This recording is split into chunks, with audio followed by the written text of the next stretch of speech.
이 여자의 이름은 기무라 사오리, 일본 여자 배구의 레전드 선수이자 자타공인 영원한 캡틴이라고 불리며 무려 고등학교 2학년의 나이로 일본 국가대표에 발탁된 이후 일본 여자 배구의 황금시대를 열고 이끌었던 슈퍼스타였습니다. 일본 국민들이 아사다 마오에게 그랬듯 그녀에게도 전 일본의 기대가 모아졌습니다. 그리고 사람들은 이제 더 이상 일본 무대는 기무라 사오리 같은 세계적인 수준의 초특급 선수가 뛰기에는 너무 좁다고 생각했습니다. 그리고 당시 선수 본인도 자신과 같은 1986년생이었던 미국 메이저리그로 진출한 야구의 다르비슈나 AC 밀란에서 뛰고 있던 축구의 혼다 선수 등을 예로 들며 이제 자신도 더 큰 물로 나가 일본의 에이스로서 자신의 기량을 마음껏 뽐내고 싶다고 한 인터뷰를 통해 이야기했습니다. 그래서 그녀가 목표했던 무대는 바로 유럽 제1위의 여자 배구 리그가 있는 터키였습니다. 결국 그녀는 2012년 터키 리그로 진출이 결정되었고 이 소식에 전 일본이 기대감에 술렁거렸습니다. 하지만 당시 일본 국민들과 언론들이 유난히 들떠있던 이유는 단지 처음으로 일본인 선수가 세계 최고 여자 배구 리그로 진출한다는 소식 때문만은 아니었습니다. 또 다른 이유는 사오리 선수가 가는 그 터키 리그에는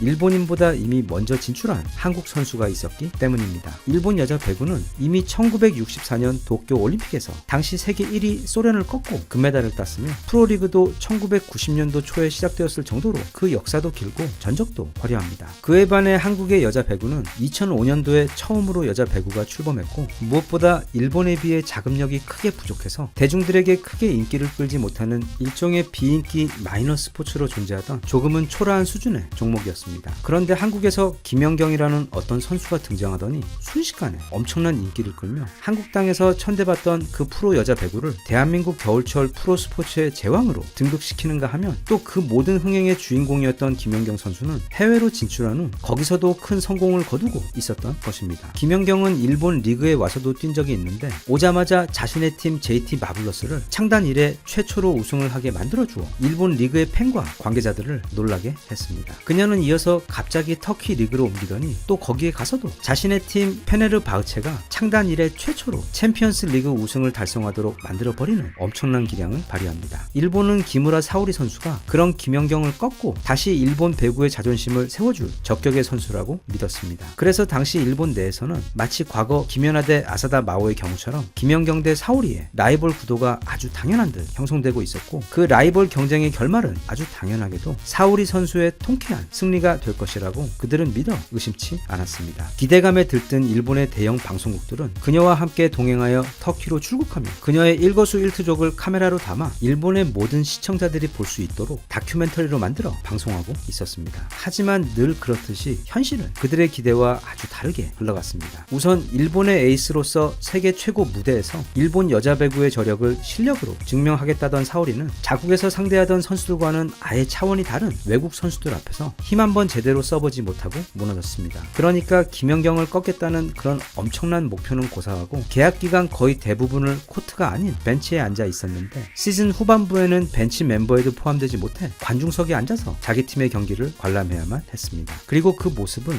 함께 동행했던 방송국의 카메라에 담겨 일본어로 방송되고 있었습니다. 한편 그때 그런 사오리의 눈에 가장 들어온 사람은 바로 그 무시무시한 터키 리그를 완전히 장악한 채 코트의 여왕으로 군림하고 있던 한국 선수 김연경이었습니다. 김연경은 단지 잘하는 정도가 아니라 전통적으로 동양인들에게는 설 자리가 없던 터키 무대에서 동양인 최초로 팀의 주장이 되는가 하면 정규리그 우승 3회, 파이널 우승 2회를 달성하는 성과를 내며 동양인 최초 챔피언스 리그 MVP 그리고 터키 리그 MVP를 모두 싹쓸이 해버리며 별 기반도 없던 여자 배구 불모지 한국에서 여기 터키까지 날아와 혼자 그곳을 그냥 씹어먹고 있었던 것입니다. 관중석에 앉아 그런 김연경 선수의 모습을 처음 접하게 되었던 사오리는 세계 무대의 벽 앞에서 너무도 부족한 자신의 처량한 모습과 또 얼마 전까지 자신이 라이벌이라고 생각하며 꺾어버리겠다던 김연경 선수의 범접할 수 없는 수준의 기량 앞에서 기가 질려버려 이제 더 이상 자신이 배구를 하는 것은 무리일 것 같다고 은퇴를 하고 싶은 마음이 든다고 다큐멘터리 방송을 통해 밝히기까지 했습니다. 세계 최초로 피겨스케이팅 올포디움을 달성한 우리 김연아가 그렇듯이 김연경 또한 마치 애완경과 야생의 늑대가 서로 다르듯 애초에 사오리 선수 같은 자기 동네에서 조금 기량이 뛰어난 일반 선수와는 완전히 다른 종류의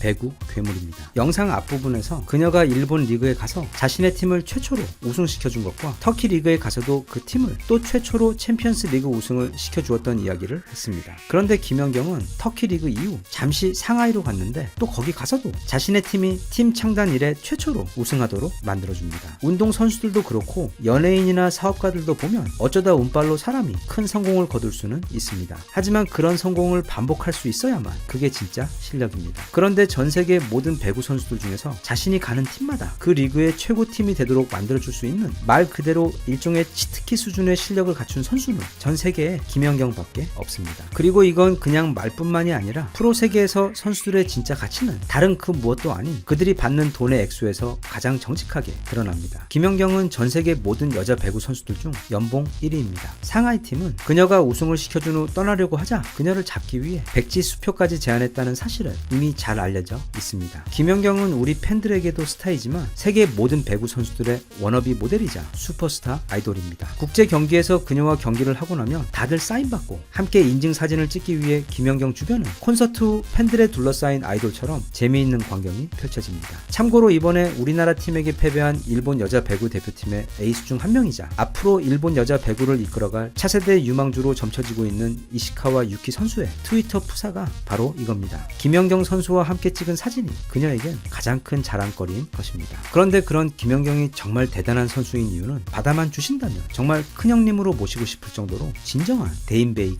때문입니다. 터키 무대에 있을 때도 감독은 언론을 통해 김연경은 아마도 청소부와 대통령을 동등하게 대할 그런 사람이다 라고 칭찬을 했을 정도로 인성이 훌륭했고, 그 외에도 김연경 선수의 미담은 일일이 다 열거할 수 없을 정도로 너무도 많은데, 개인적으로 김연경이라는 사람의 진면목을 가장 단적으로 보여주었던 예가 바로 친정팀인 흥국생명으로 다시 돌아왔을 때였습니다. 그녀가 한국으로 돌아오기 직전의 연봉이 세간에 알려진 것으로만 대략 17억 원이었습니다. 하지만 실제로는 그것보다 훨씬 더 높았을 것이라고 전문가들은 예상하고 있었던 그런 아주 비싼 몸값의 선수였는데, 후배들에게 돌아갈 연봉을 더 챙겨주기 위해 자신은 3억 5천만 원이라는 사실상 거의 공짜로 뛰겠다는 결정을 내린 것입니다. 물론 그것도 큰 돈이긴 하지만 손흥민이 연봉 10억에 K리그에 와서 뛰어준다고 하면 그게 얼마나 대단한 결정인지 쉽게 이해가 갑니다. 이게 조금 냉정하게 들릴 수도 있는데, 이 세상의 인간관계에서 서로의 신뢰를 가장 확실하게 보여주는 것이 바로 돈입니다. 너와 나는 이제 피를 나눈 형제다.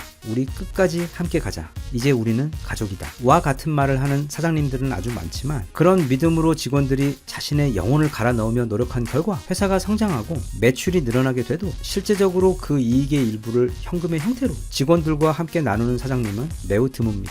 말은 쉽고 돈은 내 것이기 때문입니다. 하지만 김연경은 어쩌면 자신이 이미 충분한 돈을 가지고 있어서 그럴 수도 있지만, 그렇다고 해도 이 세상에 대략 연 15억 원이 넘는 돈을 단지 후배들 연봉 걱정 때문에 그냥 포기할 수 있는 사람은 이 세상에 거의 없다고 봐도 무방합니다. 그건 돈과 같은 자본주의적 가치를 이미 넘어서 저 높은 곳에 자신이 가지고 있는 어떤 소신 때문에 가능한 일입니다. 만약 김연경이 돈이나 어떤 이해타산에 연연하는 사람이었다면 일본 정부의 독도 관련 망언이 있은 얼마 후 광복절에 열린 일본 선수들과의 경기에서 신발에는 커다랗게 대한독립 만세를 그려놓고 경기 시작 전부터 웃음기를 싹 뺀 저승사자 같은 표정으로 일본 선수들을 노려보는 행동은 하지 않았을 것입니다. 그녀는 이런저런 계산 없이 그저 자신의 소신대로 행동했던 것 뿐입니다. 그리고 그런 탄탄한 내면의 중심이 그녀를 더욱 강하고 아름답게 만들어주는 것 같으며, 또 그렇기 때문에 우리 한국 선수들은 물론이고 세계 어느 팀이든 그녀가 주장을 맡는 팀에서는 모두 그녀를 최고의 보스이자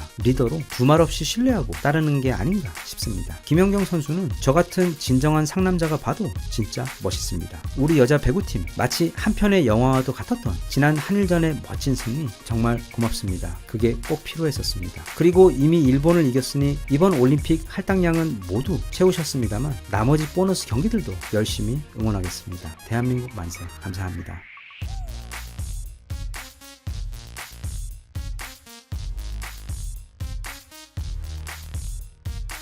Sun up, sun down. I know now.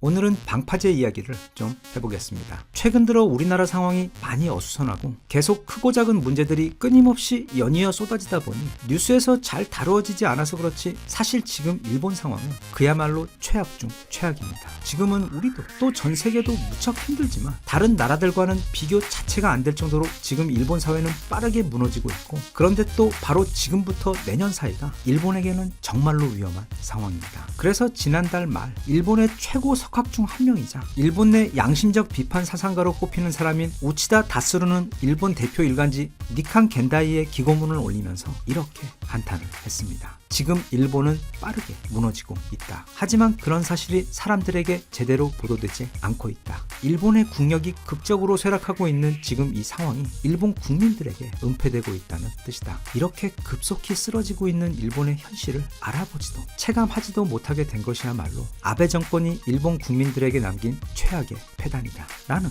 글을 남겼습니다. 또한 그는 아베로 인한 최악의 정치를 거치며 현재 일본은 경제력과 학술적 영향력 그리고 보도의 자유도에 있어 선진국 중 가장 바닥까지 떨어졌다며 그럼에도 불구하고 일본은 언론의 자유가 낮아 이런 사안들이 제대로 보도가 되지 않고 있어 국민들은 아직도 그런 현실을 제대로 알지 못하고 있고 여전히 일본이 강대국이라는 망상에 사로잡혀 있다고 덧붙였습니다. 현재 일본에서는 앞서 소개한 우치다 다스루 외에 수많은 지식인들과 기자들이 앞다투어 말하자면 커밍아웃을 하며 현재 너무도 심각한 일본의 상황을 고발하며 우려하고 있는데 그중 또 한 명의 중요한 사람은 바로 일본 니온 게이자 신문의 최고의 간판 기자인 가지와라 마코토입니다. 그 역시 최근 기고문을 올리며 우치다 다스루의 비판과 동일 선상에 있는 현재 일본에 대한 우려를 나열한 다음 보수적인 일본 기자로서는 놀랍게도 이제는 일본인들이 한국에게 배워야 할 때라는 그들에게 있어서는 다소 충격적인 선언을 했습니다. 가지와라 마코토 기자가 어째서 그런 이야기를 했으며 한국의 어떤 부분을 일본인들이 배워야 하는지에 대해 그가 뼈아프게 성토하는 심정으로 나열한 부분들에 대해서는 영상 뒷부분에서 자세히 다루도록 하고 일단 먼저 어째서 지금 이 시점 일본의 지식인들 사이에서 일본의 위기를 걱정하는 이런 다급한 이야기들이 나오고 있는지 그 이유들을 한번 살펴보겠습니다. 먼저 가장 대표적으로 일본의 현재 환율을 보겠습니다. 최근 들어 우리나라에서도 환율 때문에 걱정하는 뉴스가 아주 많았습니다. 오늘 기준 이미 오래전 1,400원대를 훌쩍 넘어버린 1,420원 언저리에서 머물고 있는데 사실 이번 킹달러 상황에서 전 세계 모든 통화 중 가장 크게 그 가치가 추락하고 있는 통화는 바로 엔화입니다. 다들 기억하시겠지만 코로나가 발생하기 전 약 4, 5년간 한국에 일본 관광객들이 엄청나게 오던 때가 있었습니다. 그때는 엔화에 비해 우리 한국 원화가 엄청나게 쌌기 때문입니다. 가장 많이 차이가 났을 때는 대략 1대 1.5 정도였는데 그러니까 일본 돈 1,000엔이면 우리 돈 15,000원 정도 환전이 되니까 마치 우리 옛날 동남아 여행 갈 때처럼 그리고 딱 지금 미국 달러와 우리 원화 정도의 차이가 났던 것입니다. 그렇게 대단했던 일본 엔화가 지금은 우리 원화보다도 쌉니다. 가장 이해하기 쉬운 미국 달러와 비교를 해볼 때 올해 초에는 원달러 대비 115엔 정도 했습니다. 그것도 이미 꽤 많이 떨어진 것이었습니다. 그때 걱정하던 일본의 경제 전문가들은 앞으로 엔화가 더 많이 떨어진다고 해도 125엔이 최종 마지노선일 것이며 만약 그 선을 넘어가게 되면 그때는 일본 경제는 아주 커다란 경제 위기에 빠지게 될 것이라고 경고를 하면서도 대신 일본 경제의 체력은 워낙 탄탄하기 때문에 그런 우려처럼 환율이 125엔 이하로 떨어지는 일은 절대로 없을 것이라고 장담을 했습니다. 그런 장담이 있은 지 딱 2개월 만에 일본 엔화는 125엔을 넘어 130엔까지 그대로 뚫려버렸습니다. 그건 일본 경제 20년 만에 가장 낮은 수치였습니다. 잠시 패닉으로 정신을 잃었던 일본의 경제 전문가들은 곧 다시 새로운 전망을 내놓게 되는데 이제 진짜 최종 마지노선은 135엔이며 만약 이것마저 뚫려버리면 그때는 일본 경제는 절대로 헤어나올 수 없는 상상을 초월한 경제 위기에 빠질 것이라고 모두 입을 모아 같은 전망을 내놓았습니다. 하지만 또 그런 전망이 나온 지 다시 불과 2개월도 채 지나지 않아 엔화는 그 135엔까지 뚫려버렸고 현재 환율은 지난 약 40년 만에 최저 수준인 152엔까지 추락한 상태입니다. 이걸 체감할 수 있게 대략적으로 우리 돈 환율로 계산해보면 현재 원달러 2,000원을 넘어 2,100원 위로 무섭게 올라가고 있는 수준입니다. 이건 과거 우리 IMF 때보다도 더 심각한 상황인데 정말 큰 문제는 이게 바닥이 아니라는 점입니다. 지금 전 세계 경제 전문가 누구도 일본의 바닥이 어디까지 내려갈지 아무도 모릅니다. 왜냐하면 일본 경제에는 현재 마치 일본의 그 오래된 수많은 화산들처럼 너무도 오랫동안 꾹꾹 눌러 감추고 숨겨오면서 이제는 어떻게 처리조차 불가능해진 거대한 화산들이 한두 개가 아니기 때문입니다. 그런 화산 중 그 크기가 가장 거대하며 지금 가장 뜨거운 연기를 내뿜고 있는 것은 바로 일본의 금리 금리입니다. 환율이 이렇게 떨어지고 있고 지난 그 잃어버린 30년 동안에도 한 번도 경험해본 적 없는 이런 급격한 경기 침체에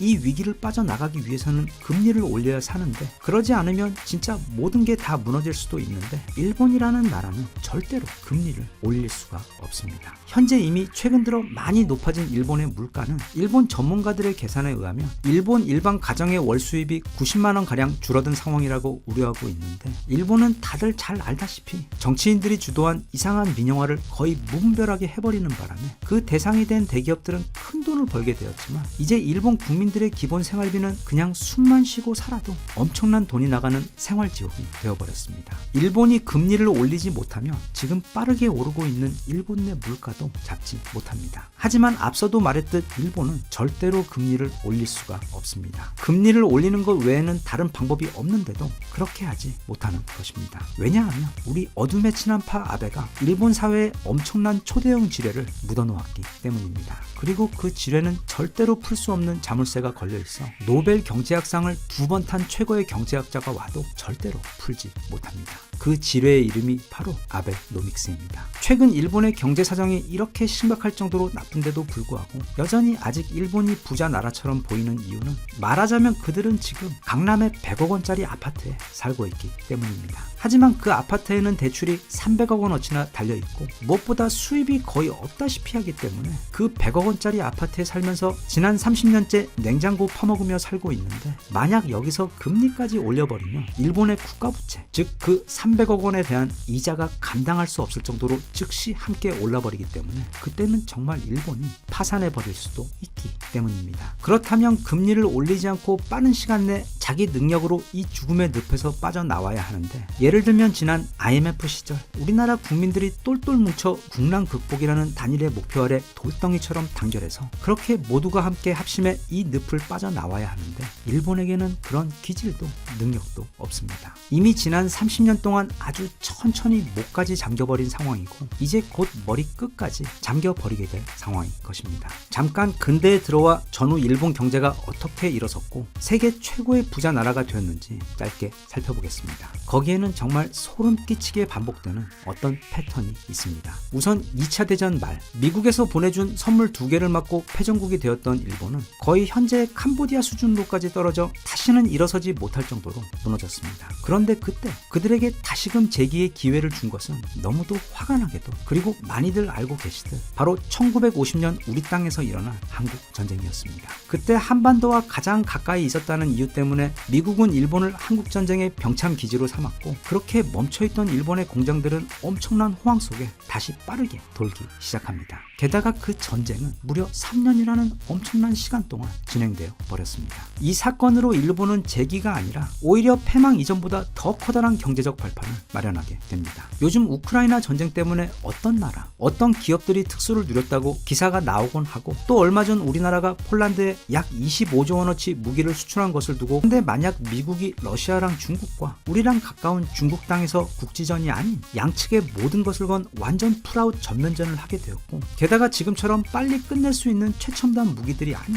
재래식 포탄과 총, 탱크 이런 것으로 전쟁을 치르며 그게 무려 3년이, 사실 그런 일이 단 1년간만 생긴다고 해도 우린 단숨에 세계 2위 경제 대국으로 로켓처럼 치고 올라가게 될 것입니다. 그만큼 이 전쟁이란 것은 인류 역사에서 볼 수 있는 가장 커다란, 가장 미친 수준의 돈잔치입니다. 예를 들어 미국이 이라크에서 치른 전쟁 비용이 하루 2천억 원이 넘었습니다. 그런데 한국 전쟁은 그것보다 훨씬 더 규모가 컸던 초대형 전쟁이었고, 참가 인원도 월등히 더 많았는데다 또 그게 무려 3년이나 끌었기 때문에 그 전쟁에 소요된 모든 군복과 포탄 등 전쟁 물자를 만들어 팔았던 일본이 얼마나 커다란 이득을 얻었을지는 쉽게 계산이 되지 않을 정도로 많았습니다. 그 결과 일본은 그 한국전쟁 특수 덕분에 경기가 다시 활기를 찾은 수준이 아닌 전 세계적으로 그 유래를 보기 힘든 수준의 빠른 속도로 경제가 살아나기 시작합니다. 거기다가 또 엄청나게 낮았던 엔화의 힘을 뒤에 업고 전 세계로 수출까지 본격적으로 시작하게 되면서 거의 순식간에 선진국 문턱까지 치고 올라가게 되는데, 이런 상황에서 또 다른 엄청난 특수가 나타납니다.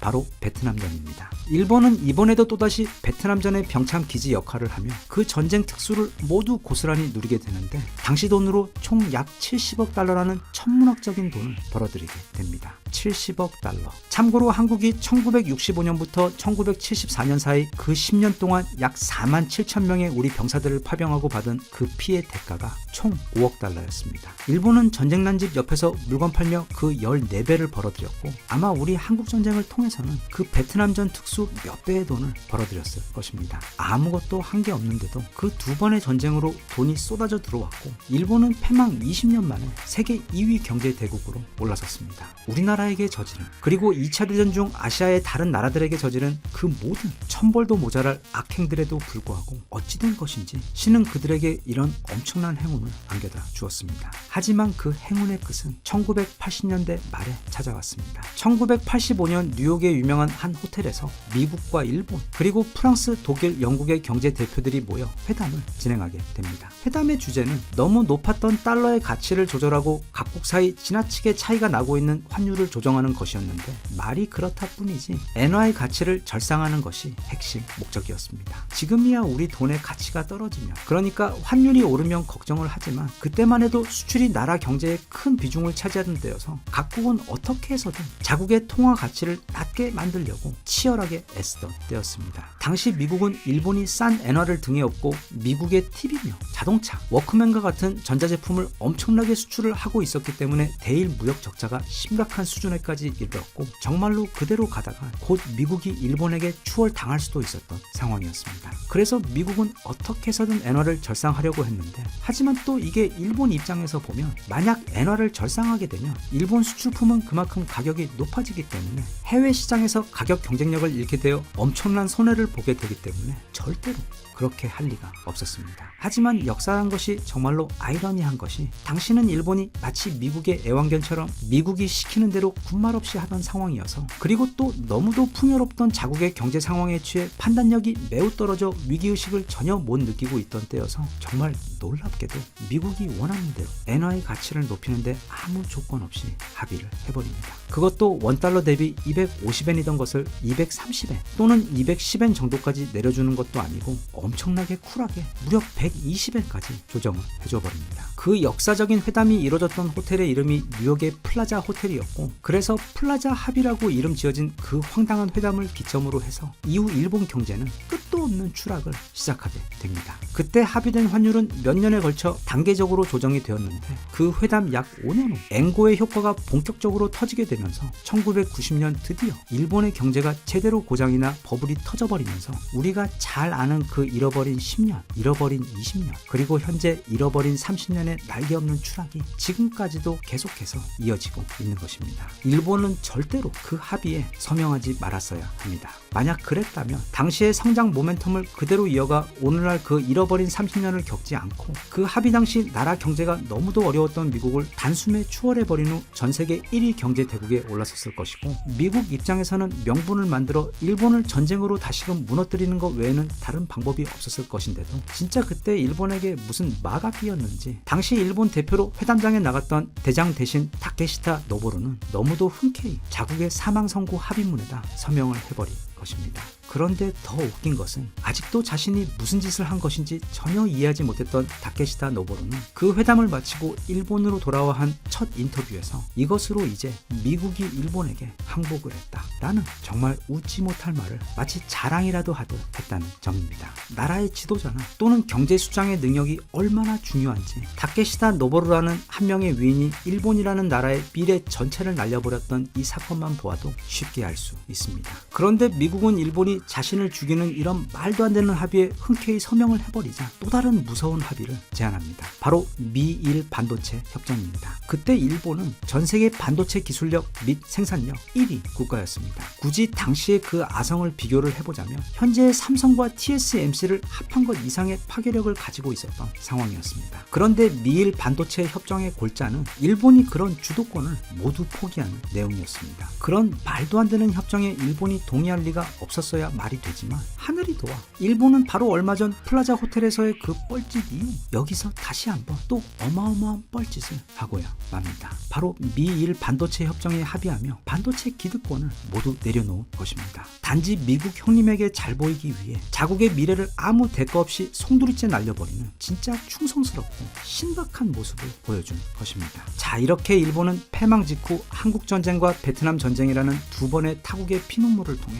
염치 없이 거대한 불을 쌓아 올린 후 이제 막 미국을 추월하려는 찰나 쉽게 들어온 돈은 쉽게 나간다고 미국 형님이 제안한 플라자 합의와 반도체 협정이라는 두 개의 자기 사망 선고에 서명을 해버리며 1990년을 기점으로 나라의 모든 추진력을 한 번에 잃어버립니다. 이때부터 서서히 추락을 해왔는데 갑자기 등장한 어둠의 친한파 비밀요원 아베가 일본 경제에 엄청난 지뢰를 심어놓기 시작합니다. 아베가 미국 형님이 하던 걸 그대로 따라한 그 아베노믹스는 아주 쉽게 말해 그냥 엄청나게 많은 돈을 찍어낸 다음 그걸 사회에다 밀어 넣어버리는 것입니다. 그럼 어떻게 해서든 나라의 경제가 다시 활기를 찾게 될 것이라는 게 아베의 표면적 설명이었는데 사실 양적 완화는 극약 처방에 가까운 자칫 나라 경제를 회생불능의 상태로까지 망가뜨릴 수 있는 가장 위험한 경제 정책으로 미국이 그걸 해왔던 건 달러가 기축통화라는 탄탄한 안전망이 있어서 그랬던 것인데 일본의 엔화는 기축통화도 아니었고 게다가 아베 전까지 일본은 그 양적 완화라는 걸 단 한 번도 해본 적이 없습니다. 쉽게 말하면 은행에서 사채이자 잔뜩 빌려다가 코인에다가 몽땅 밀어 넣는 수준의 도박이었던 것입니다. 일본은 그 뻘짓을 무려 10년 동안이나 했습니다. 그리고 그 도박은 100억엔을 투입했는데 4억엔의 효과가 돌아오는 수준으로 아주 역대급으로 망해버렸고 그 결과 일본은 그 전까지 전 세계에서 가장 부채가 많았던 미국을 가볍게 제치고 무려 GDP 대비 257%라는 경이적인 부채 비율로 현재 전 세계에서 가장 부채가 많은 나라로 등극하게 되었습니다. 그 많다고 걱정하던 미국의 부채가 GDP 대비 160%였습니다. 게다가 미국은 달러라는 기축통화를 마음대로 찍어낼 수 있었던 나라였습니다. 즉 미국도 일본처럼 은행에서 사채를 마음대로 갖다 썼지만 대신 아버지가 그 은행의 은행장이었던 것입니다. 지금 일본의 숨통을 조이고 있는 것은 바로 그 엄청난 부채에 대한 이자입니다. 지금 미국이 금리를 올리면서 전 세계 모든 나라들이 울며 겨자 먹기로 금리를 같이 올리고 있습니다. 그렇게 하지 않으면 나라의 돈이 모두 더 높은 금리를 주는 해외로 빠져나가버리기 때문입니다.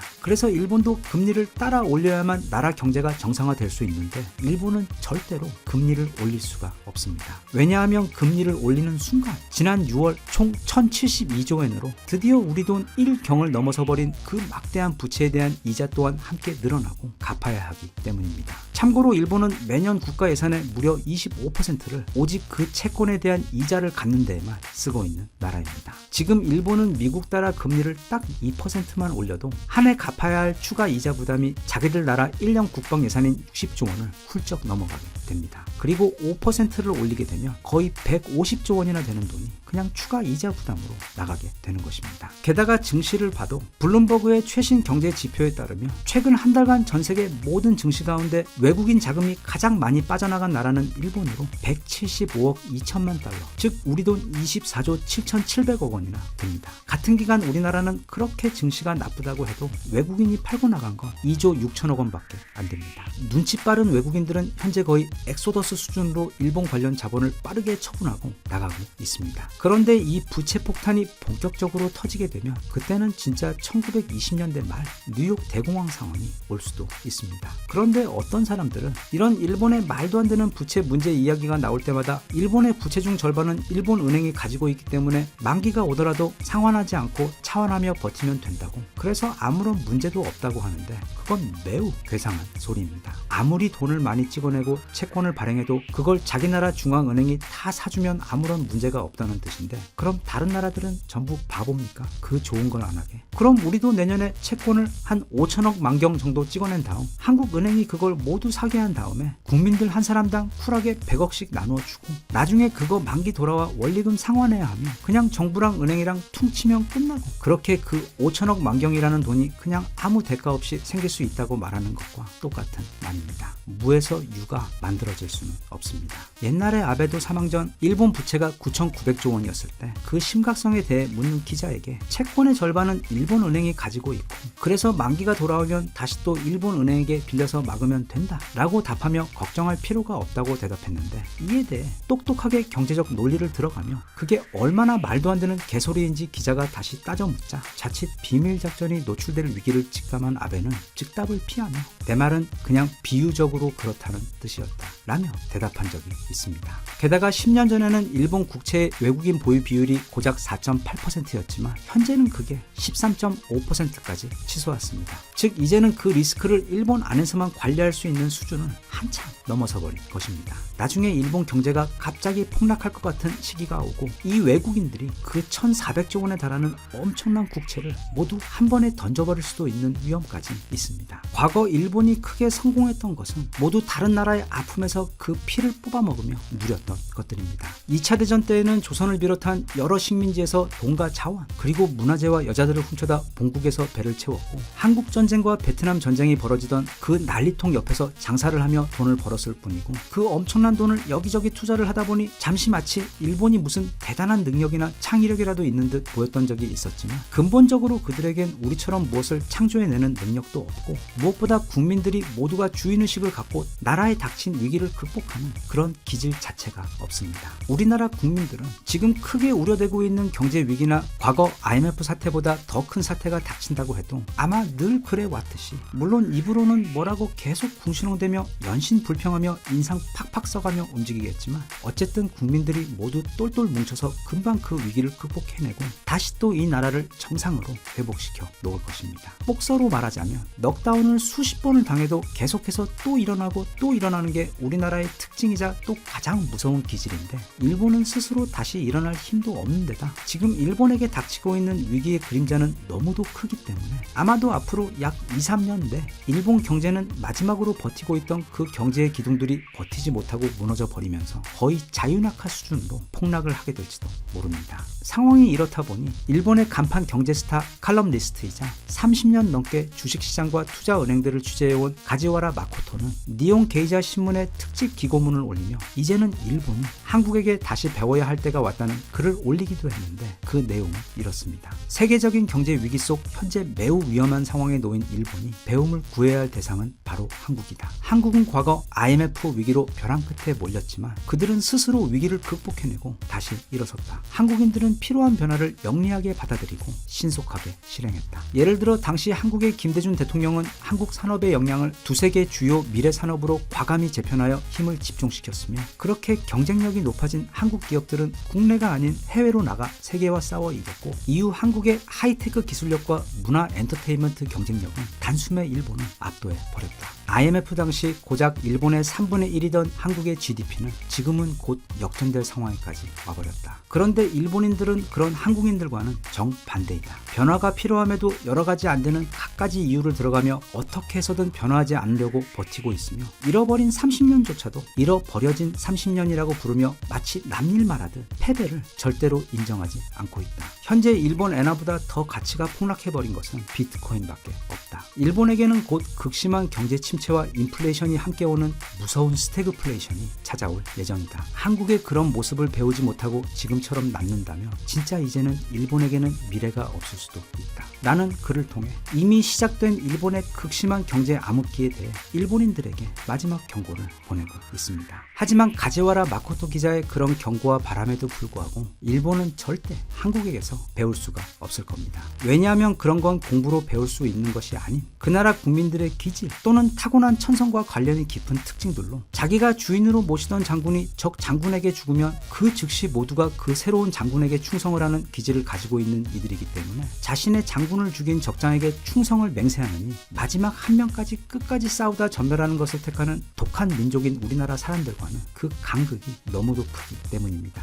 우리나라 사람들이 적장에게 충성을 맹세하는 경우는 일단 안심시켜 놓은 다음 이따 밤에 잘 때 몰래 가서 죽이려고 할 때뿐입니다. 다들 느끼시겠지만 지금 우리를 둘러싼 세계가 빠르게 변하고 있습니다. 이미 코로나와 우크라이나 전쟁이 있었지만 아마 앞으로도 몇몇의 큰 사건들이 추가로 등장하고 성장하며 기존 세계의 힘과 질서도 크게 바뀔 것입니다. 어쩌면 영국 같은 과거의 강자들 중에는 이 위기를 버티지 못하고 이제 약자의 구렁으로 추락하는 곳도 있을 것이고, 반면 그동안 힘을 모아온 과거의 약자들 중에는 이번 기회에 새로운 강자로 무섭게 솟아오르는 곳도 분명히 있을 것이며, 그렇게 늘 그래왔듯이 세상은 다른 질서, 다른 순서로 재편될 것입니다. 그 모든 변화 속에서 한 가지 현재 거의 가장 확실시 되어 보이는 것은 바로 일본이 지금까지의 그 30년의 느린 추락이 아닌 아마도 요 몇 년 내 마치 속이 곪고 썩을 대로 썩은 아주 오래된 건물이 갑자기 붕괴하듯 어떤 계기를 기점으로 순식간에 몰락하게 될 것이라는 점과, 그리고 지금 안팎으로 매우 힘든 시간을 보내고 있는 우리 대한민국은 늘 그래왔듯 이번에도 우리의 성장을 가로막는 장애 요소들을 빠르게 제거하고 극복해내는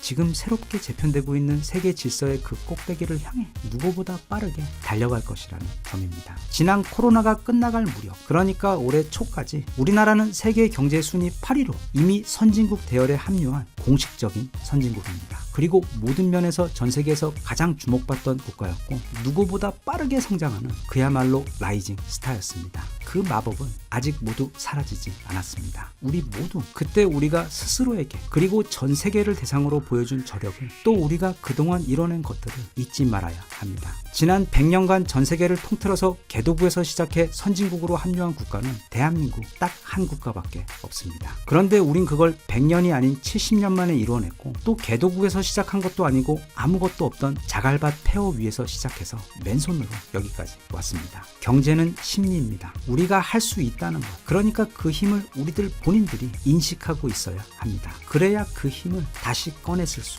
있습니다. 지금 몰려오고 있는 이 경제 위기는 물론 만만치 않아 보이지만, 이런 수준의 어려움은 우리는 그동안 수도 없이 겪어봤고 단 한 번의 예외도 없이 언제나 완벽하게 이겨냈습니다. 그리고 아주 당연히 이번에도 그럴 겁니다. 그리고 마침내 이번 경제 위기가 모두 지난 다음에는 이제 이렇게 한바탕 전 세계 질서와 순위가 다시 조정된 이후에 보면 일본과 우리의 순위는 바뀌어 있을 겁니다. 그리고 그 격차는 이후 계속해서 빠르게 벌어져 일본이 저 멀리 아래 이제는 보이지도 않는 곳에 자꾸 보잘것없이 존재할 때까지 벌어질 것이고, 그때는 드디어 우리가 받아야 할 모든 빚을 그 이자까지 다 쳐서 받아낼 겁니다. 꼭 그렇게 되리라 믿습니다. 그러니 우리 다들 불평이 절로 나오는 힘든 상황이긴 하지만, 우리 인간이 가진 가장 뛰어나고 고결한 능력은 바로 좋지 않은 상황에서도 그걸 전화위복시켜 좋은 결과를 이끌어내는 능력입니다. 그러니 수동적인 비관보다는 건설적이고 희망적인 마음가짐을 가질 수 있도록 노력하며, 또 각자 자리에서 강인한 투지를 발휘해서 이 어두운 터널을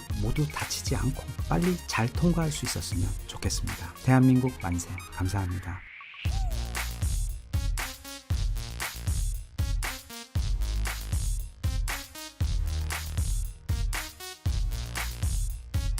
Sun up, sun down. I know now. 예전에는 한국이 세계 최고의 기술을 가진 일본을 쫓아가는 형상이었습니다. 그런데 지금은 한국이 세계 최고의 기술을 가지고 있는 분야가 너무 많아서 일본이 허겁지겁 한국을 뒤쫓아오고 있는 모양새입니다. 지난 30년 동안 세계 최고의 기술 강국으로 군림하다 최근 들어 그것도 한국에게 뒤처지기 시작하니 일본은 지금 자존심이 많이 상해 있습니다. 그래서 최근 들어 무리수까지 두어가며 한국을 이기려고 안간힘을 쓰고 있는 모습이 종종 보입니다. 모두가 아시다시피 지난 30여 년간 세계 디스플레이 시장 그리고 TV 시장은 일본 천하였습니다. 일본의 소니와 샤프 그리고 파나소닉 같은 브랜드들이 시장을 완전히 독점하다시피 했습니다. 그런데 지금은 세계 최고의 디스플레이는 모두 삼성 아니면 LG 제품들이고, 특히 TV의 경우 LG의 기술력은 아무리 노력해도 따라잡을 수 없는 수준까지 저 멀리 달아나 버린 상황입니다. 제 채널의 영상을 보신 분들은 기억하실 겁니다. 일본이 만들었던 그 벽돌 프레데터 디스플레이를. 그런데 이번에도 일본에서 한국의 LG가 롤러블 TV를 내놓으며 전 세계인의 찬사를 받자 정말 놀랍게도 벌써 자신들만의 롤러블 TV를 만들어 얼마 전 공개했습니다. LG가 만들었던 롤러블 TV는 일단 올레드 액정을 종이처럼 아주 얇게 만들어야 하는 아주 어려운 기술적 과제를 가지고 있는데다 그걸 돌돌 말아 박스 안에 말아 넣었다 빼고 하는 아주 정교한 기술력이 필요한 그야말로 최첨단 제품이었습니다. 그런데 일본은 단기간에 그것을 구현해냈고 거기에 더해 LG는 물론 세계 그 어떤 회사도 구현하지 못한 신기술까지 접목한 놀라운 제품을 내놓은 것입니다. 바로 이 제품입니다. 언뜻 보았을 땐 LG의 롤러블 TV와 비슷해 보이지만 이 롤러블 TV는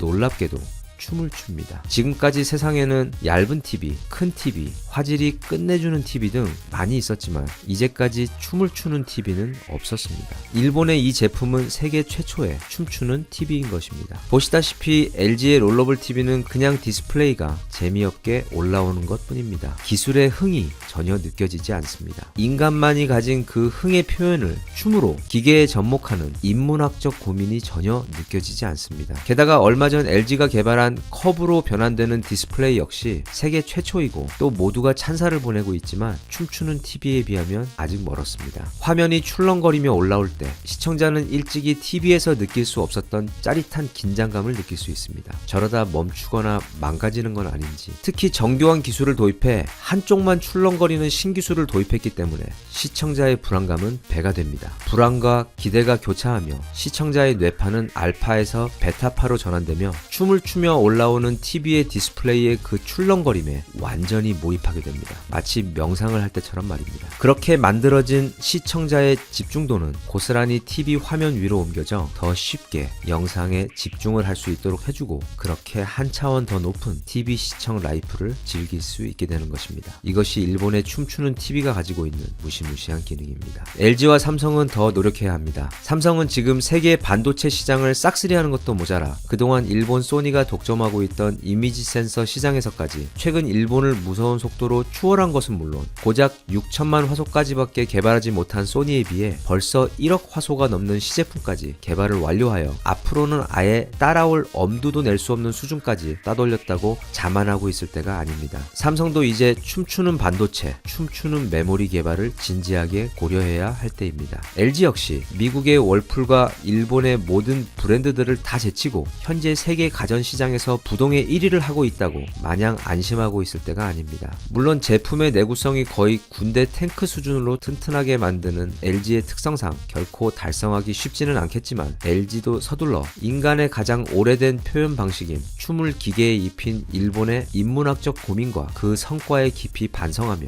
늦었지만 이제라도 춤추는 TV를 개발해야 합니다. 지난번에는 영화의 캐릭터 프레데터를 디스플레이 디자인에 접목시켜 예술과 기술의 결합을 보여주었던 놀라운 제품에 이어 춤추는 TV로 다시 한번 세계 최고의 기술 회사들에게 겸손함을 가르쳐주고 있는 일본의 기술력에 경의를 표하며 이미 세계 최고의 최고까지 모두 독점하고 있는 한국의 회사들이 자만하지 않고 올해도 더욱더 노력해주어 아주 오래도록 세계 최고의 자리에 머물 수 있기를 바랍니다. 대한민국 만세. 감사합니다. Sun up, sun down. I know now. 많은 사람들, 특히 일본과 중국의 학자들 중에는 우리나라의 이순신 관련 이야기들에는 지나치게 과장이 많다고 지적합니다. 또 우리나라 분들 중에서도 정말 드물긴 하지만 이번에 나온 이순신 영화 한산을 보시고는 자기도 한국인이기 때문에 이순신이 정말 대단하다고 생각하지만 솔직히 과장이 좀 심한 것 같다며 어떻게 전투를 하면서 왜군은 그렇게 엄청 죽어나가는데 조선 수군은 아무도 죽지 않느냐며 불평하시는 걸 읽은 적이 있습니다. 네, 저도 공감합니다. 그분들 말씀이 100번 맞습니다. 그 부분은 제가 봐도 좀 그랬습니다. 아무리 국민들의 애국심을 드높이는 것도 좋고 이순신 장군을 영웅시하는 것도 좋지만 이런 역사적 이야기들은 팩트를 정확하게 짚어주어야만 신뢰가 갑니다. 수천 명의 적이 추풍낙엽으로 죽어나가는 상황에서 우리 수군은 아무도 죽지 않는다는 건 아무래도 감독님께서 욕심을 너무 부리신 것 같고 뻥이 지나쳐도 너무 지나친 것 같아 솔직히 좀 실망스러웠습니다. 그래서 정확히 하기 위해 사료를 살펴보며 실제 한산 대첩에서 약 9천 명의 왜군이 수장되는 동안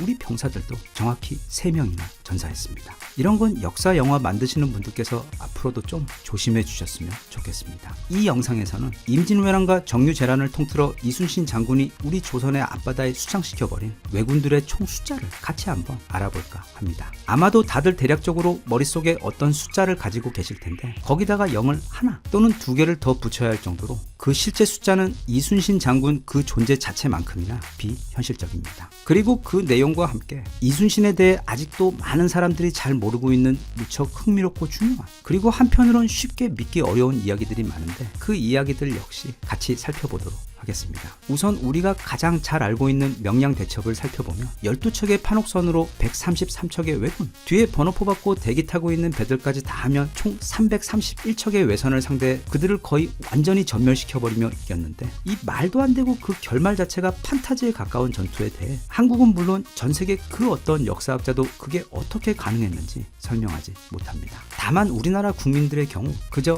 이순신이니까 라는 만능 대답으로 대충 넘어가곤 하는데, 그걸 두고 감히 순전히 운빨로 이겼다고 말했던 사람이 딱 한 명 있습니다. 바로 이순신 본인입니다. 난중 일기를 보면 당시 전투에 대해 이런 글들이 나옵니다. 중간중간 요약해서 중요한 부분들만 소개를 해보자면 이렇습니다. 전투가 시작되던 이른 아침 정탐선이 돌아와 말하기를 적선이 셀 수도 없이 많으며 지금 곧바로 우리가 있는 곳을 향해 오고 있다고 했다. 적 함대가 우리 앞에 도착했고 적선 130이 넘는 배가 우리를 감싸자 제장들은 스스로 중과 부적이라고 여겨 피하고 도망갈 궁리만 하였다. 우수사 김억주가 탄 배는 이미 아득히 먼 곳으로 물러나 있었다. 이후 우리가 영화 명랑에서 잘 보았듯 전투 초반 이순신의 장군선 혼자서 초인적인 몸빵으로 그걸 다 막고 버텨낸 후 뒤늦게야 휘하 제장들이 전투에 참여한 뒤 진행된 전투 후반에 가서는 안위의 배 옆으로도 적선이 개미떼처럼 달라붙어 공격을 해왔고, 안위와 병사들은 죽기를 각오하고 미친듯이 싸웠지만 거의 힘이 다할 지경에 이르렀다. 나는 배를 돌려 곧바로 그쪽으로 돌입해 비오듯 포를 쏘았고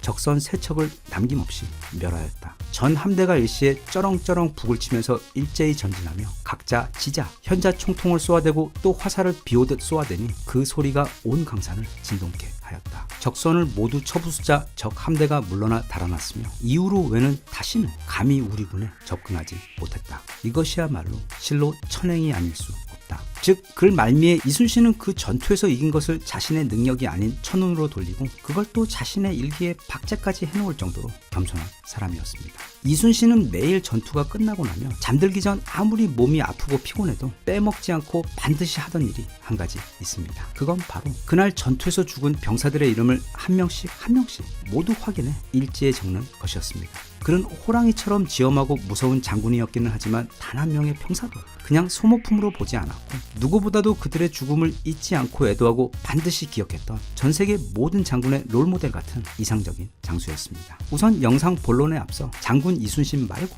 인간 이순신이라는 인물이 어떤 사람인지 잠시 짚고 넘어가고 싶었습니다. 자, 이제부터 본격적으로 신나는 산수놀이를 시작해 보겠습니다.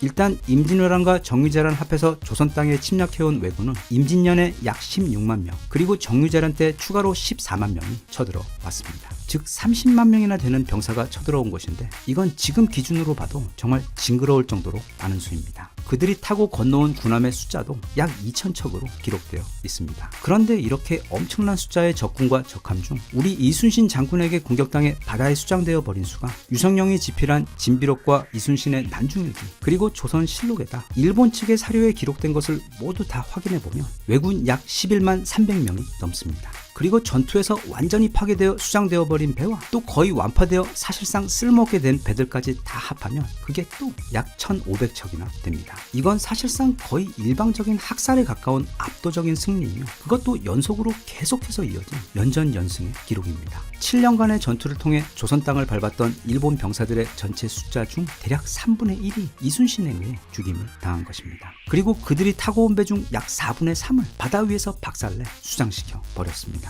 이러니 자꾸 이순신 이야기는 다 지어낸 것이라는 말이 나오는 겁니다. 제가 지금 이렇게 말하고 있으면서도 뭔가 되게 어설픈 거짓말을 하고 있는 것 같은 느낌이 들 정도이니까 외국인들이나 특히 오늘날 방파제인들은 그걸 더더욱 믿기가 힘든 것입니다. 그런데 여기서 또 중요한 건 바로 이 점입니다. 앞서 이순신이 얼마나 자기 병사들을 아꼈는지 설명했습니다. 훌륭한 장군은 자기 병사들을 제 몸처럼 아끼고 심사에 숙고를 더해 그들의 희생을 최소화하는 전략에만 투입시킵니다. 그래서 뛰어난 전략일수록 적군은 최대한 많이, 아군은 적게 희생시킵니다. 저렇게 왜군이 11만 명이 넘게 죽어나가는 7년 동안 우리 조선 수군의 피해는 채 200명이 안 되었습니다. 7천량 단 한 번의 전투에서 죽은 우리 수군의 수가 10,000명이 넘습니다. 또 이순신 장군은 전투에서 침몰한 판옥선 또한 단 한 척도 없습니다. 이순신이라는 사람은 당시 조선을 침략해왔던 왜군에게 있어 단지 무서운 적군 장수가 아닌 그냥 자연 자연재해나 마찬가지였던 초월적인 존재였습니다. 사실 그런 표현도 좀 많이 부족하다고 느끼는 게 아무리 큰 해일이 닥치거나 커다란 지진이 일어나도 막 사람이 11만 명씩 죽거나 하지는 않습니다. 이순신이라는 존재는 지진이 일어난 상황에서 하늘에서는 운석이 떨어지고 있는 데다 옆에 있던 커다란 화산이 터짐과 동시에 최악의 태풍까지 불어닥쳐 그냥 눈 닿는 모든 곳이 생지옥 불바다가 되어버린 수준의 자연재해, 추석 종합 세트와도 같은 존재였습니다. 물론 그건 저쪽에서 느꼈을 때 그런 것이고 우리 쪽에서 보면 이순신은 진짜 하늘에서 보낸 성웅이자 현재를 살고 있는 우리 국민들 모두가 빚을 지고 있는 우리 역사 최대 감사한 마음 사채업자 회장님이시기도 합니다. 하지만 우리에게도 당시 왜군들에게 이순신이 그런 존재였듯 무시무시한 자연재해급 인물이 저쪽에도 있었습니다. 임진왜란 당시 토요토미 히데요시가 가졌던 최고의 무기이자 지옥의 장수, 바로 하지메 사토루가 그 사람입니다. 아마 제 지난 영상을 보셨던 분들이라면 지금 그 이름 하지메 사토루를 다시 듣는 것만으로도 그 공포심에 온몸이 사시나무 떨리듯 하고 그 분함에 주먹에 힘이 불끈 들어간 분들이 계실 겁니다. 저 역시 지금 다시 그 이름을 꺼내려 하니 두려움이 앞섭니다. 30만의 왜군도 그 7년 동안 털끝 하나 건드리지 못했던 이순신의 불멸의 판옥선 함대를 단 2번의 전투에서 한 번은 70척, 다른 한 번은 무려 180척을 침몰시켜버리며 즉 하지메 사토루라는 그 단 한 명의 무서운 장수에 의해 당시 조선 수군이 가졌던 거의 모든 배를 다 잃고 그때 자칫 잘못하면 조선의 운명도 완전히 끝나버릴 뻔했던 전함도 많이 파괴했지만 모함도 잘해서 이순신을 투옥시켜 전장에서 빼내는 데까지 성공한 바로 그 공포의 장수 하지메 사토루, 한글 이름 원균이야말로 자연재해보다 더 강력한 위력을 가진 인물이었다는 점에서는 물론 그 의미가 완전히 반대로 다르긴 하지만 감히 이순신과 견줄 수 있는 유일한 인물입니다. 물론 그런 인물이 한 명 더 있기는 합니다. 임진왜란 개전 당시 왜군의 선발대가 보여준 그 20일짜리 초특급 스피드의 한양 진군보다도 훨씬 더 빠른 눈치와 달리기로 진짜 번개처럼 재빨리 북쪽으로 튀어버리는 바람에 왜군은 물론 특히 우리 백성들까지 놀라게 했던 조선 최고의 달리기왕 런조 또한 우리는 결코 잊지 말아야 합니다. 큰 시련이 큰 영웅을 만든다는 말이 있듯이 이순신을 향한 런조의 그 어마어마한 질투와 괴롭힘이 없었다면 어쩌면 우리 이순신 장군은 이토록 커다란 성웅이 되지 못할 수도 있기 때문입니다. 우리가 어릴 적 이순신에 대해 배울 때 가장 기억에 남는 장면이 한 가지 있습니다. 바로 이순신 장군이 무과 시험을 치르던 도중에 달리는 말에서 떨어져 그만 다리가 부러졌는데 그걸 버들나무 가지를 이용해 셀프 기부스를 하고 다시 말을 타고 시험에 응했다는 이야기입니다. 그런데 이 이야기에서 우리가 한 가지 알아야 할 게 있습니다. 그건 당시 조선의 무과 시험의 난이도가 장난이 아니었다는 점입니다. 임진왜란 때 우리가 초반에 엄청나게 당하는 바람에 사람들은 자꾸 조선시대 우리 군의 전투력이 약하고 허접했다고 생각하는 경우들이 종종 있는데 실상은 전혀 그렇지 않습니다. 정치가 썩어서 그렇지 우리 군은 언제나 최강이었습니다. 또 우리는 다른 나라를 침략하거나 공격하지 않아서 그런 전투력이나 잔인함이 크게 알려질 일이 없어서 그렇지 사용하지 않았을 뿐 절대로 힘이 없었던 것이 아닙니다. 그렇기 때문에 당시 이순신이 보았던 그 무과 시험 역시 아무나 통과할 수가 없었고 특히 시험에서 요하는 말타기 기술의 난이도 수준은 지금으로서는 도저히 믿기 어려운 수준으로 높았습니다. 이게 당시 무과 시험 중 말타기 모습입니다. 이건 뭐 거의 조선판 태양의 서커스라고 불러도 될 만큼 거의 말도 안 되는 수준입니다. 우리나라는 원거리 활쏘기가 특기인 민족이었는데 저렇게 말까지 타고 빠른 속도로 적 주변을 돌아가며 자유자재로 쏘았기 때문에 적 입장에서는 가장 무서운 형태의 적이었던 것입니다. 세계 각국의 최고 해군 사관학교에서는 모든 생도들에게 전세계 4대 해전을 가르칩니다. BC 480년에 있었던 데미스토클레스 제독의 살라미스 해전, 1588년 영국 하워드 제독의 칼레 해전, 1805년 다시 또 영국의 넬슨 제독이 이끈 트라팔가 해전, 그리고 끝으로 저 먼 지구 반대편에 있는 조선이라는 땅에서 무려 500년 전에 치러졌던 1592년 이순신 장군의 한산대첩. 이렇게 4대 해전을 가르치는데 이순신 장군의 한산대첩은 서양에서 유일하게 인정하는 동양의 명해전입니다. 방파제 애들이 2차 대전 중 자기들 해군이 어쩌고 야마토가 저쩌고 하며 자주 이야기하는데 세계 해군사에서 걔네들 해군력에 대해 기억하거나 또는 당시 걔네들이 치렀던 어떤 전투의 승리도 이렇게 높여 언급하지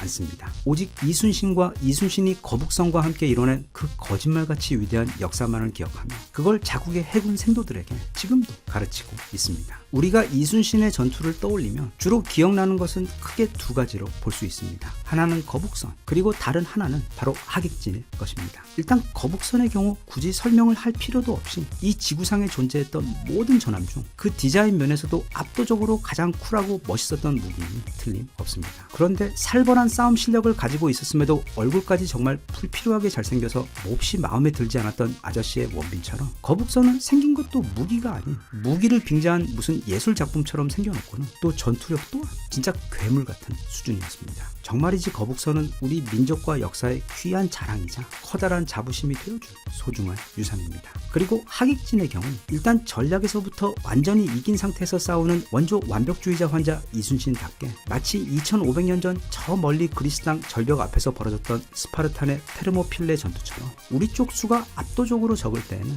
좁은 전장을 선택해 그 길목을 완전히 장악한 후 몰려오는 적을 상대한다는 그 오래된 전투 지혜를 보는 듯 12척의 판옥선으로 330여 척의 적을 상대해야 했던 이순신은 명량에서는 일부러 울돌목 그 좁은 바다 골목으로 적을 유인하여 상대군을 괴멸시켰습니다. 하지만 한산대첩에서는 그 반대의 전략을 펼치면서 일부러 아주 넓은 바다로 적을 유인해 싸웠습니다. 왜냐하면 이번에는 우리 편 쪽수나 덩치도 빵빵했었기 때문입니다. 그런 다음 참 잔인하게도 적 함대를 반원으로 삥 둘러싸버린 다음 십자포화를 쏟아부으며 왜군 함대를 순식간에 괴멸시켜버렸는데 여기서 매우 중요한 부분은 바로 이 하객진이 가능했던 이유입니다. 그건 바로 당시 조선군에게는 어마어마한 양의 화약이 있었기 때문입니다. 지금 진행 중인 우크라이나 전쟁에서도 보면 초반에 잘 버티던 우크라이나 군이 이후 포탄이 다 떨어져 더 이상 싸우지 못하고 전멸되어 버렸다는 외신을 자주 들은 바 있습니다. 전쟁은 무기의 질도 또 병사의 숫자도 중요하지만 가장 기본적으로는 보급의 싸움입니다. 임진왜란에서 일본이 조선에게 패하게 된 결정적인 이유도 또 이순신이라는 존재가 그렇게도 치명적이었던 이유도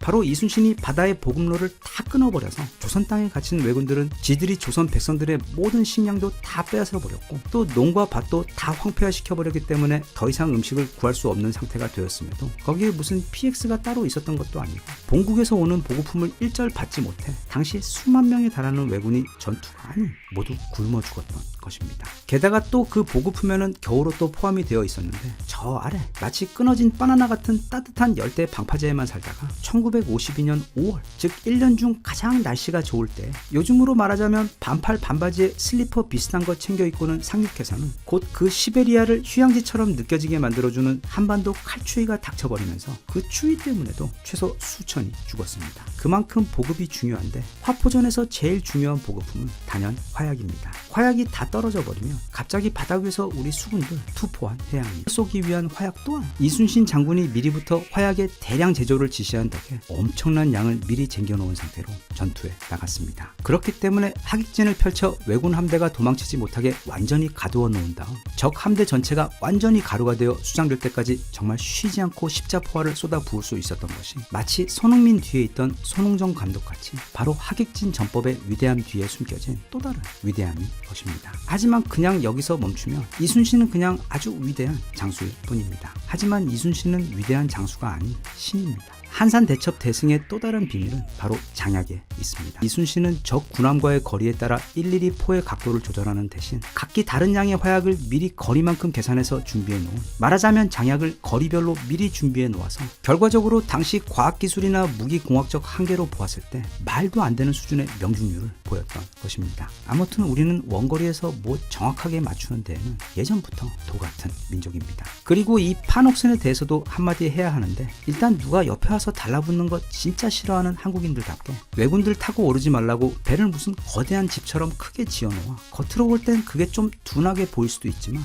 전혀 그렇지 않습니다. 그건 마치 람보르기니가 12기통짜리 커다란 엔진을 갖고 있다고 둔할 것 같다고 말하는 것과 같습니다. 우리 판옥선은 살벌한 기동력을 갖춘 무기였습니다. 핵심은 바로 엔진, 즉 그 노에 있습니다. 배에 있어서 노는 자동차의 엔진과도 같습니다. 4기통 엔진보다는 8기통 엔진 그리고 12기통 엔진이 더 힘이 센데 판옥선은 당시 기준으로 보면 거의 50기통짜리 엔진을 달고 있던 괴물이었습니다. 그래서 마력도 마력이지만 말하자면 토크가 기대가 미친듯이 높았습니다. 토크란 쉽게 말해 순간적으로 엄청난 힘을 발휘해 극강의 기동력을 보여주는 힘인데 그냥 속도야 왜군들 배가 더 빠르긴 했지만 판옥선은 덩치가 산만큼 컸던 만큼 배 양옆으로 일본 전함들보다 최대 2배나 많은 노가 있었고 또 그 노의 크기도 더 컸으며 무엇보다 바닥이 판판해서 순간적으로 방향을 바꾸는 게 거의 번개처럼 빨랐습니다. 그래서 바다 한가운데 시즈 박아버린 다음 그 자리에서 이리저리 자유자재로 동체를 돌려가며 또 한쪽에 포를 다 쏘고 나면 그거 장전할 동안 재빠르게 몸체를 돌려 다른 쪽의 포로 적을 공격했던 것입니다. 그리고 그 조그만 일본 배들이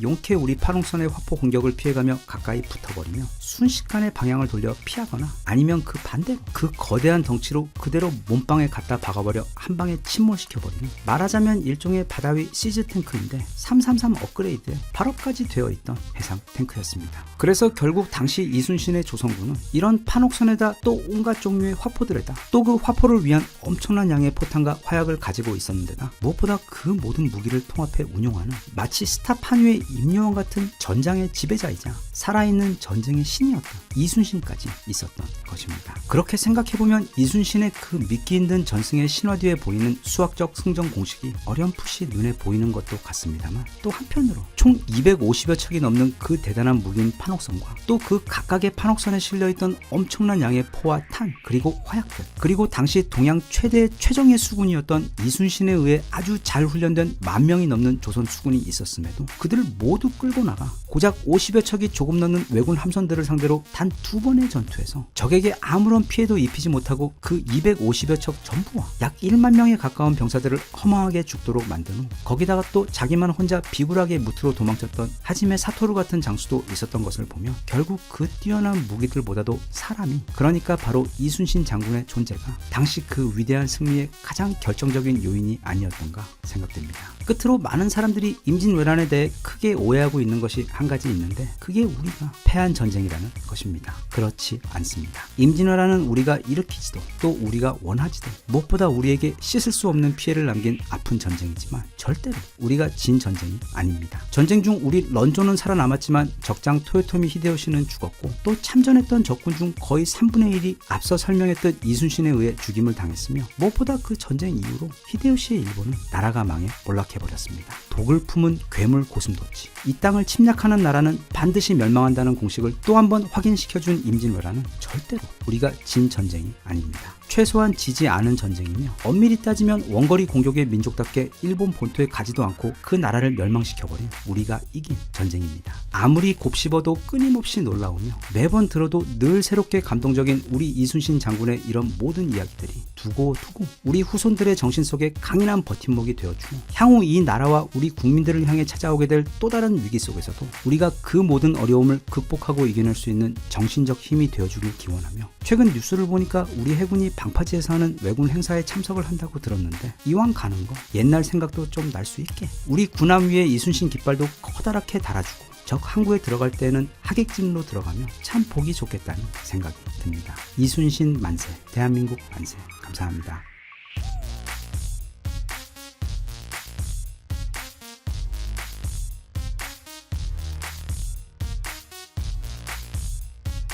Sun up, sundown.